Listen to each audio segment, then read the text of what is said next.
All right, happy Thursday night, everybody. Welcome on into the Hat Creek Interior Studios. We are back home on the South Plains in West Texas after a great trip to Red River, New Mexico, hanging out with our friends at Lifts West Hotel and Condominium, broadcasting from Red River Brewery. While we enjoy our time there, it's always good to be back home in West Texas. And, you return to a great week. Being on the road, it kind of helped this week move along for us. And now we have the sports anticipation of Texas Tech and BYU in the biggest game Texas Tech has played in 50 years. So we're going to visit with you about that tonight. You're going to get in on the United Supermarkets chat line, whether you're on Twitter X at Ryan Hyatt Media, maybe you're on Facebook, watching on Facebook Live for Ryan Hyatt's Raiderland, and of course our YouTube channel. We want 700 subscribers by the end of the week. I think you guys can get us there. It's Ryan Hyatt's Raiderland on YouTube. All of our platforms are free. Subscribe to all three of them. Never miss a thing. We do different things, different places. So a lot to get to tonight. Texas Tech's biggest offensive weapon against BYU will be, well, you tell me. Will Tech cover the 10-point spread? Man, if you got to lay down like legit money on this thing, that 10 number is a hard number. It could easily fall 10. This game could easily fall 10, So, what do you think? Do they cover? And then it's overrated, underrated, rated right Thursday today since we've been on the road. Road food. Overrated road trip food, underrated road trip eats, and the vittles that are just right. Everything from nuggets to burritos and anything and everything in between. You tell us. They're on the United Supermarkets chat line. And, oh, wait, that would be a hell of a show, but what if we even had more? What if we visited with Alan Corbin tonight, longtime friend of the program, longtime friend of Raiderland, and at one point stationed out there as the Raiderland correspondent in Utah, in Salt Lake City, covering Utes and BYU. He's going to come along about 6:45 tonight, give us everything he's got on BYU and Texas Tech. And believe me, it'll be a lot. So we have a show, don't we, here in the Hat Creek Interior Studios. You don't have to own a ranch to live like you do. Go to hatcreek.us. Best Western-style furniture and accessories you're going to find.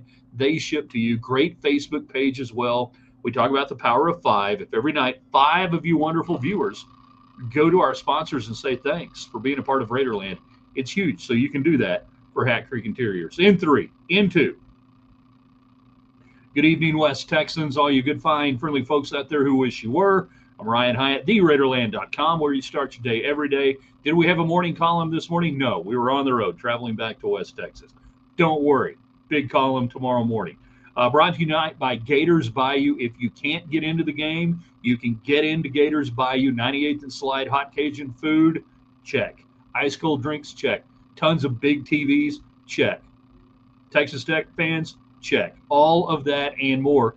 And the patio's going to be open and operational on Saturday, it looks like. So head out to Gators Bayou if you can't get into the game. Great place to watch it. Also brought to you by our friends at South Plains College and Levelland. The road to Raiderland runs through Levelland. A lot of great Red Raiders started off as great Texans. Look at all the different degree plans they offer. Over 100, I think, specialty programs that they have there. Right? I know it's over 100. I don't know, even more than that. Check out what they have. South Plains College, great website. Thinking about the spring semester already, right? Maybe you do some continuing education. And we're pleased to welcome onto the program for the first time. Now, you guys know I love my Western style shirts. I love my Pearl Snap shirts, right? I'm not going to say anything about cheap bourbon whiskey. It's fine bourbon whiskey and Pearl Snap shirts. Now, please welcome Snaps Clothing into Raiderland tonight. Glad to tell you about them. They have a tailgate collection of awesome Pearl Snap shirts, long sleeve, short sleeve.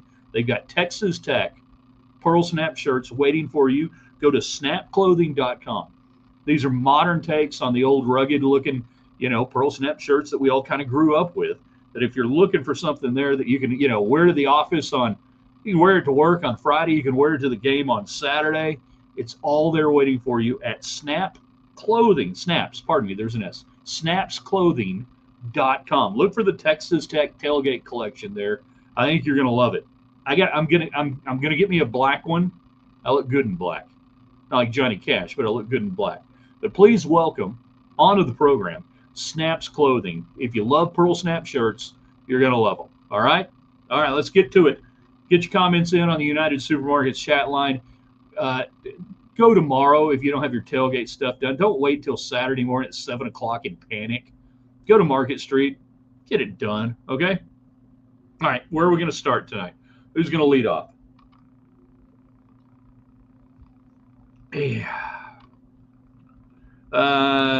Joe says the running backs. I'll tell you about what will be Texas Tech, or who, I should say who. They're not what's, they're who's. Who will be Texas Tech's biggest offensive weapon and why? If you're trying to kiss up to the host, you're doing a great job, Joe, because, yeah, I believe it should be Dickey and Williams right off the bat. Establish the run. Give this offensive line a chance to prove that they're better than the way they played, in my opinion, the last couple of weeks, all right? Here's your stage. Here's your moment. Go physically dominate the way we're told you can. And then everything else explodes from there. If you run the ball effectively, early, everything works. Deep works, short works, everything. If you're running that ball, if you're pulling that safety up in, I mean, Baron Morton going to look like Patrick Mahomes. Jeff gets in another one off our YouTube channel. Waiting to hear from our Facebook folks today. Ryan Hyatt's Raiderland. Twitter, X, at Ryan Hyatt Media. Jeff going 10s a lot. I say we finally do not cover. And this is one of those games where we've talked about, you know, you needed style points and you needed to really hammer people. And you needed to do. This is one of those games where I'm in the camp of the people who say, just win, baby. Win by 1, win by 11, win by 30, just win. The prime directive Saturday morning into afternoon is just win the game. Everything else sorts itself from there. Nothing matters. The playoff committee is not going to care whether you covered 10 or not. I've been fascinated that number is hung at 10, and I keep thinking there's got to be some buyback on BYU at some point, but we haven't seen it yet. And part of that, you know, I thought was going to come when the injury report came out, and LJ Martin's going to play. He's banged up, but he's going to play. I thought, well, all right, surely that drives it down to the 9.5, 9. Nope. Painted 10. Fascinating. Also off our YouTube channel, remember we want 700. So you guys who are already on there, this is where you hit, you know, thumbs up and hit share and invite everybody you can in the best way you can. Run the damn ball. Run it. Early, often, and pound them. Dallas gets in. Facebook. The weather forecast is getting interesting. Does a dust storm benefit us? I don't think we're going to see anything really impactful that way. We'll go to our latest live look at the weather coming up for Saturday in Lubbock, Texas, USA. And as we meander to Saturday and what would be an 11 o'clock kickoff for Texas Tech, if I can get this to work. Come on, you can do it. You're going to be problematic, are you? Really? We can't do that. All right, fine, we can't do that. Breezy, highs in the lower 70s, 15 to 20 miles an hour, 15 to 25 in the afternoon. That's nothing, and here's why it doesn't matter. The stadium is so enclosed now that wind is not going to affect anything that's happening down on the field. It will barely affect punts. It will not affect passing. So I don't see, unless something dramatically changes, and I mean, I'm talking like 35, 40 mile an hour winds. You got to give me that before I think it impacts it. The play for those who haven't been to Jones Stadium in the last 5, 10, 15 years or however far going back, the environment down on the field is completely different. And the fans now notice it in September games or late August when it's hot and there's zero air movement in the stadium. There's no air. You're just, it's stifling because it's so enclosed now. So even when we see where other people might look and go, wow, 15, 20 mile an hour winds, doesn't matter. It's a totally different environment. Alan Corbin going to join us here in just a little bit. Now, when he gets in, you guys keep firing in your questions, thoughts, comments. Who will be Texas Tech's biggest offensive weapon and why Saturday against BYU? Over underrated road food on the road today. I'm going to tell you what's overrated. Burritos are overrated as road trip food. That's right. I'm talking all subs burritos. I'm talking any burrito. Burritos are overrated. They're hard to handle a lot of times. And for my money, if I get a burrito, I like to put a little sauce, taco sauce on it, a little something on it. Now we're getting messy, and we're still one hand in this thing. It's not good. It's not good. The burrito is overrated when you're driving. Stephen gets in on Twitter X at Ryan Hyatt Media. Our defense can be our best offense, as we've seen over the last couple of weeks. You've seen scoop and scores, rip the ball away, run it in. The non-offensive scores going back to the Oklahoma State game, what is that, 3? Is that 3? I could give you 4, actually, because I count the block punt that set up the Jacoby Williams short field one play later deal. That's a lot of non-offensive points that you put on the board, which I kind of wonder how that is baked into the line. Now, these guys aren't stupid in Vegas and other places. They know what Texas Tech has done. But that 10-point line, is that saying there's a non-offensive score in there again this week for Texas Tech?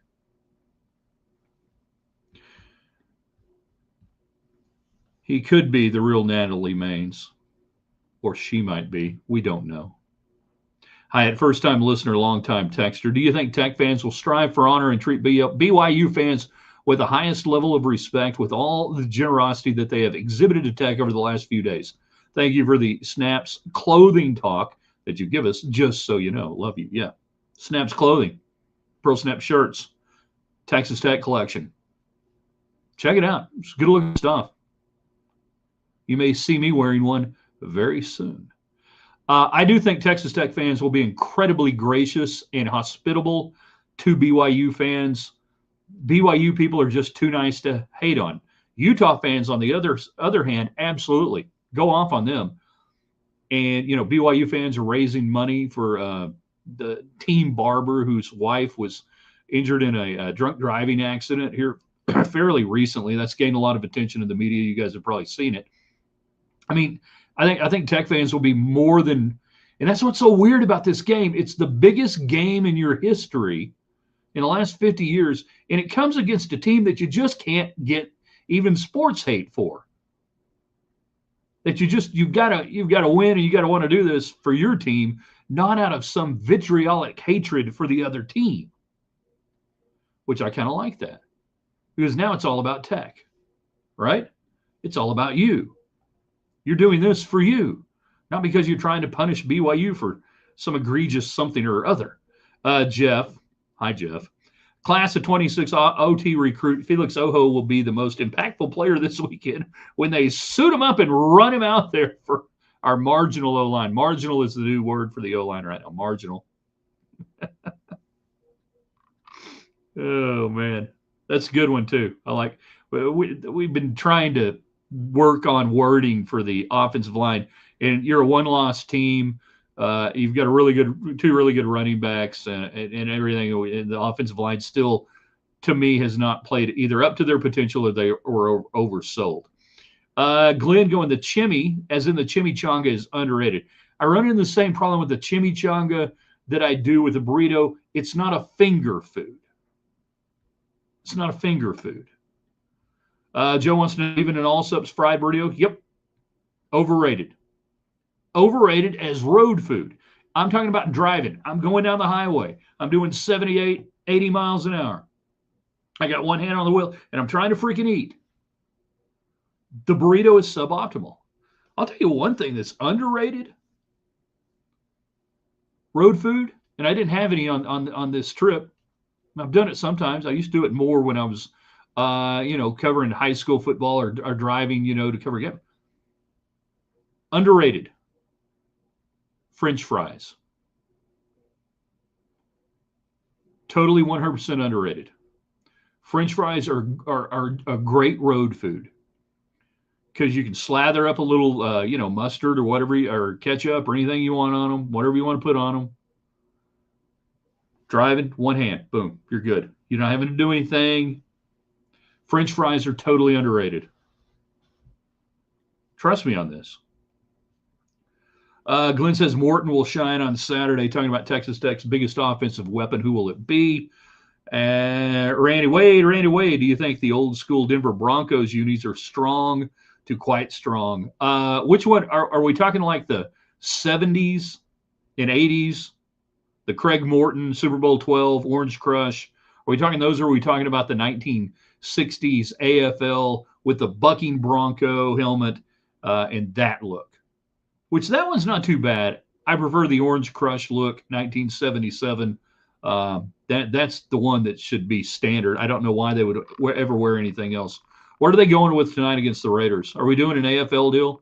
Is it the bucking Bronco versus the Raiders with the silver numbers that you really can't see? Matt Patch on YouTube. What about a sausage wrap on a stick? See, now there we go. Whether it's from Buc-ee's or whoever else, doesn't really matter. If it's on a stick, it's a little bit more manageable. Truly it is. A little bit more manageable. We welcome him into the program.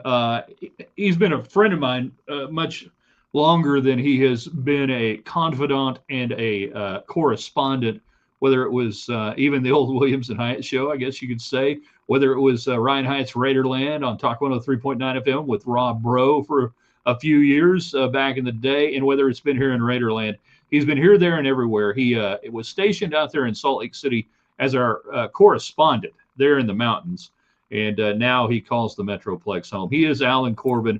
Good friend, old friend. How you doing, Alan? What's going on? Doing well. I'm doing great. I am drinking a cold beverage, but it is, if you can see that through the blur, cold beverage, ginger ale for our LDS friends who might be tuning in. This is a kosher. This will be a kosher broadcast tonight. They can watch this tonight and not feel guilty. I did put milk in it because that's an abomination to the Lord, but we'll skip that part. Yeah. All right. Very good. It's cool to have you on. It's great. You spent several years out there really getting an interesting feel for both BYU and Utah. And obviously this is pre-Big 12 and everything else. So you've watched them. Should I use the word transition, or would that offend them? I shouldn't say transition. Watch them evolve into Big 12 teams. Who's evolved better? And I guess we'll go with just BYU. How has BYU evolved over the last 2-3 years and become an undefeated team in the league? So I'll go a little bit beyond the last 2 to 3 years. I'll go to the beginning of the Kalani Sitake era. He started his era at BYU in 2016 when I moved to Utah. And so very much I feel tied to this program because that's when I started paying attention to BYU football, really. Replaces Bronco Mendenhall. He goes to Virginia because he thinks he can't do any better at BYU. BYU was still 8 years away from independence, ending and going to the Big 12. Kalani Sitake rebuilt the program from the ground up. A rocky first couple of years. He won 9 games, a lot with those players from Bronco Mendenhall. Comes in the next year, goes 4-9, and just wheels fall out. It's just not great. And then he rebuilds the program. He gets Zach Wilson committing to the program over Utah. Zach Wilson, the first round pick, going to the New York Jets at the BYU. A lot of comparisons are made between this BYU team now and that one 5 years ago during that COVID season. I don't think you can make that a good comparison because they won 11-1. They didn't play some great competition because they played anybody who was willing to play. They didn't get any Power 4 teams to play them hardly. So they played who they could play. They played the best of the G5. And was that the year they played Coastal on like 7 days notice or something? Oh, like 5 days notice. Yeah, they found out on a Monday, and they were flying to Coastal on Thursday. Okay. And they had the Mormons versus Mullets game, which I remember watching that game with some pals, and they were just shocked how close they got to beating Coastal. But the whole thing the last 2 to 3 years is that instead of having to front load the schedule with a bunch of Power 4 teams, Power 5 teams, they've been able to build up an ethos. The whole ethos of this program is just being tough, play tough football, control the line of scrimmage. You hear it all the time. Kalani Sitake played fullback at BYU under Lavelle Edwards. He carried him off the field for his last game. Like this guy is BYU through and through. BYU is built like their football coach. They're tough. They're not flashy. They're not going to make the flashy play, but they're going to make the right play, and they don't make a lot of mistakes. With that, though, they don't take a lot of risks, though, either. You might see a couple of trick plays here and there, and that's a lot with their offensive coordinator, but we'll get into him a little bit later. But overall, though, to answer your question in a roundabout way, Ryan, they're going to play hard. They're going to play tough, and they're not going to give up. They don't give up really hardly at all under Sitake. You guys can keep firing away on the United Supermarkets chat line. You got thoughts, questions, you want to talk about this game, or ask Alan Corbin a question about BYU specific. That is more than permissible. We'd love to hear from you tonight. And Alan will have thoughts, by the way, on road trip food. I have no doubt, because he makes a lot of road trips. Before we get to their quarterback running back combo, I want to talk offensive line. Utah, very good offensive line, potentially 3 NFL starters on that line. The Texas Tech defense handled Dampier. Is this BYU line as good or better than the Utah line? I think they're just as good. I don't know if you're going to see a bunch of second-day draft picks off this line this year. I mean, here's the thing. They're just disciplined. They are very disciplined. Hold on, you mean they don't jump off sides when they get inside the 10-yard line every freaking possession? You'll see that every now and then. I kind of want to see how they handle this Tech crowd. To be fair, Iowa State is not the same as Texas Tech. Nope. It's way louder in the new stadium in Lubbock than it is in Ames. They haven't seen a crowd like this either, probably ever. I don't know if they've ever seen a crowd like this where, BYU's up in the rankings. They're playing a team similar stature. In fact, this is the first time BYU's playing a top 10 team as a top 10 team. Tech's done this a few times before. BYU's never done this. They've never done this playing another top 10 team in the regular season. This is going to be a lot of fun to watch, because you're going to see how BYU, one, handles the crowd noise, handles the crowd, handles the early kickoff. They functionally have to get up at 5 a.m. for this game their time. Yeah. If not earlier, maybe 4:30 a.m. Well, I mean, you're still 1 week into the time change, which – throw that wrench in there too. 100%. So this offensive line, I'll want to see what they do. I think you're going to see some more 12 personnel. I think you're going to see an extra blocker come in. You're going to see some double teams. I think they're going to try to double team both your edge rushers, because that's where Tech gets the pressure. But what we saw last week, I don't know if you caught this right or not, I saw a lot more stunts. I saw a lot more blitzing off the edge from Texas Tech. Kansas State was a great primer for BYU. I don't think you could have had a better opponent prior to playing Buckmeyer and Martin than what you saw last week. Yeah, Avery Johnson is Bear Bachmeier, and Bear Bachmeier is Avery Johnson. It's just that Bear Bachmeier is in a better system suited to Bear Bachmeier. Avery Johnson has not had a system really suited to him that expands on all of his giftings. He hasn't had that in 3 years, which is why I think he's going to be a great Big Ten quarterback next year. Okay, so let's get to and I keep trying to call him Bear Brockmeyer. I thought at first, back in the summer when he inherited the job after Retzler was run off for honor code violation, I thought, my gosh, legendary Major League Baseball broadcaster Jim Brockmeyer's son has elevated. No, it's actually just Buckmeyer. But anyhow, big, strong guy, physical, obviously. Do you want to make him one-dimensional? And if you do, what's the dimension? Because, again, Tech's taken away the running game of two quarterbacks that are really good at doing it for the most part. Do you try to make this guy throw it against you? Or do you try to make him run it with Martin? What do you want to dictate to BYU if you're Shield Woods Saturday? I really think, as I mentioned earlier, that you're going to have them do some double teams on the edges in the 12 personnel. I really think you're going to have them try to do some deep routes to Parker, Kingston, or even Chase Roberts to go deep. I really want him to throw, though. He's not a dynamic thrower yet. I say yet. I think he's a fantastic talent. Yeah. He was going to Stanford before he was going to BYU, and because of the coach getting fired in the summer, I mean, Tech got to benefit from that, but so did BYU. And Bachmeier, 4-star quarterback, yeah, he wears a funny number.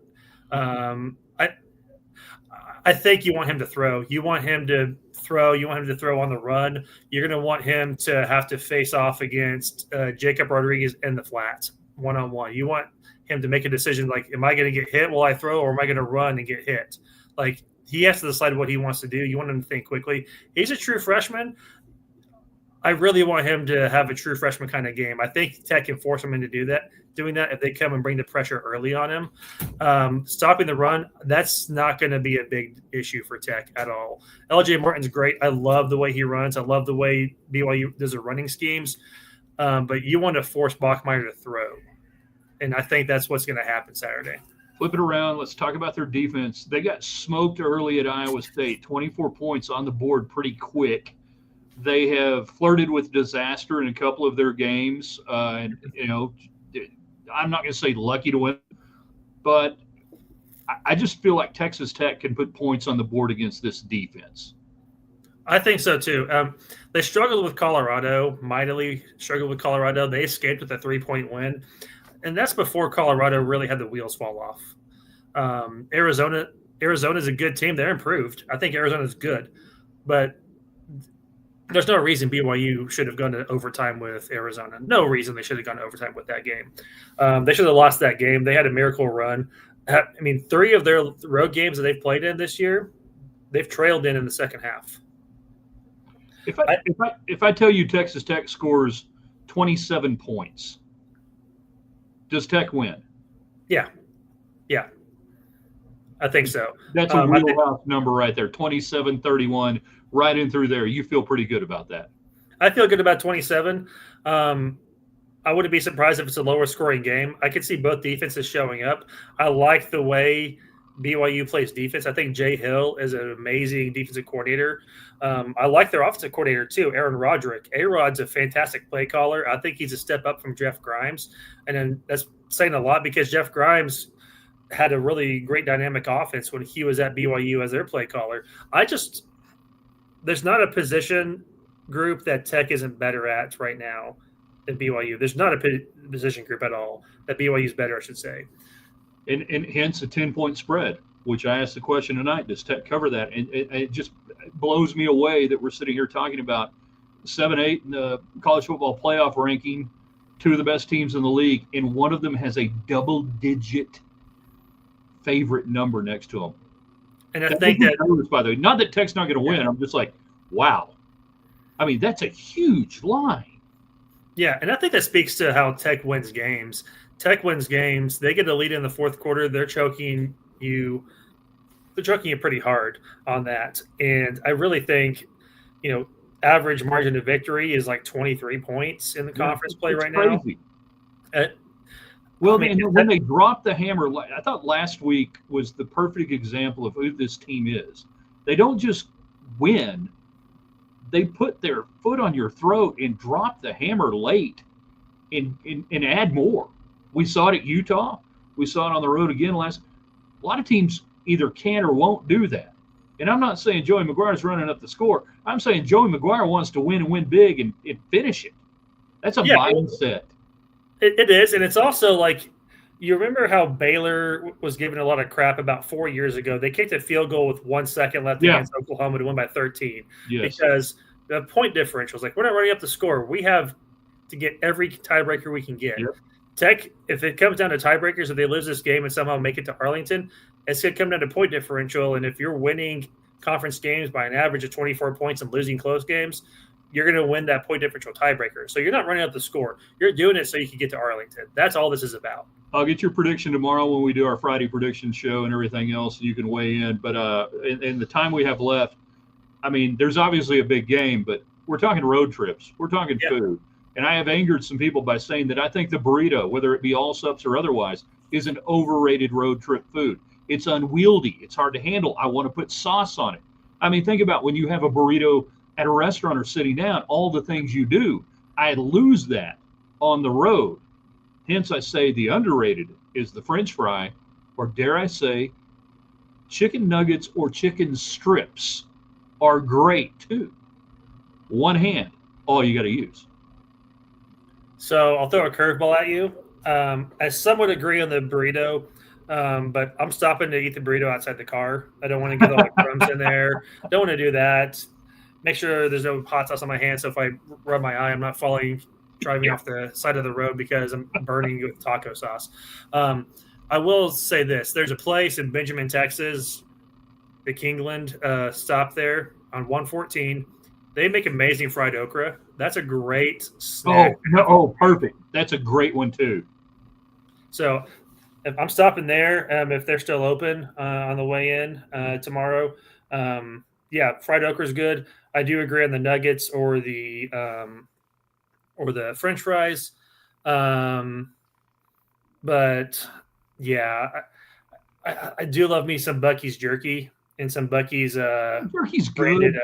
Gummies. Gummy bears are great. And you're talking like normal gummy bears, not Colorado.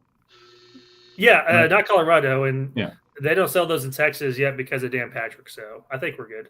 Oh, there's a good one. Mrs. Baird's chocolate donuts also. That's a good one in the mornings and stuff. The little bitty donuts. Now the powdery, sugary ones, Mark, not so good. Here's a hot take. I don't like chocolate donuts. So not even the little chocolate donuts. Nope. Not even the little ones. Not even one. One of the worst decisions I ever made. This is about 10, 12 years ago. I was calling shallow water football, and they played a game down there in Sweetwater. So leaving Sweetwater, I'm starving. And I hit the truck stop there that has the Arby's in it. I'm like, oh, okay. I'm getting me an Arby's sandwich, right? So you get the Arby's sandwich. Of course, it's the beef and cheddar. And then you get the Arby's sauce on there. I mean, like 5 minutes down the road, I had sauce everywhere on me, dripping down the shirt, on the hands. If I'd been pulled over, they would have like, sir, please step outside of the car and show us where the body is. I spent the rest of the drive back home just trying to get the steering wheel cleaned off. It was really good though. It was really good. You're lifting the paper, the tin foil that you get the Arby's, and the cheese is stuck on it. You're like looking at that going, yeah, I'm not done yet. Things you do when you drive alone. Exactly. I don't want to try these, but maybe somebody who's driving into town for the game can do this for us and report back on the show. Would love to see if the Arby's steak bites are good for road trip snacking. I'm with you on that. I've seen the commercials, and if it looks like the commercial, I eat it every day, 3 meals. We know how that works. Yeah. Shanna getting in a good corn on a Mustang right there. What a chicken strips. Again, the chicken strips are great too. Chicken strips and stuff like that. Easy food. One more, Jan just left the Lubbock Christian 8th grade game. Lubbock High 9th grade game. Lubbock Christian won. We have an update from Jan. Did Lubbock Christian cover though? Did they cover the spread? That's what we're worried about tonight. Hey, Alan Corbin, everybody, tell them where they can follow you on Twitter because you got a lot of cool, fun stuff out there. Not just Texas Tech and football, but just good life stuff in general.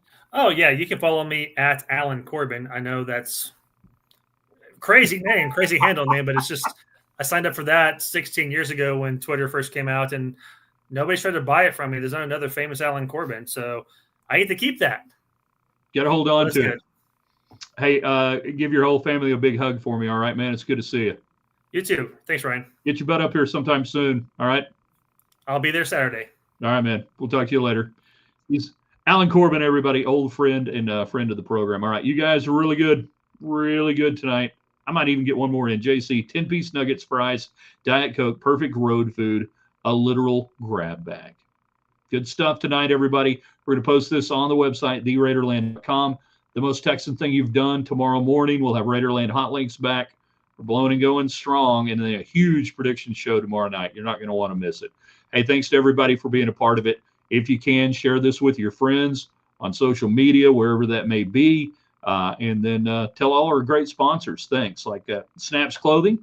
The new Pearl Snap shirts are out. Texas Tech Tailgate collection. Check that out at snapsclothing.com. South Plains College, Gators Bayou. Great place to watch the game if you can't get in. And, of course, we come to you every night from the Hat Creek Interiors Studio. It's fun. We'll see you soon. And theraiderland.com.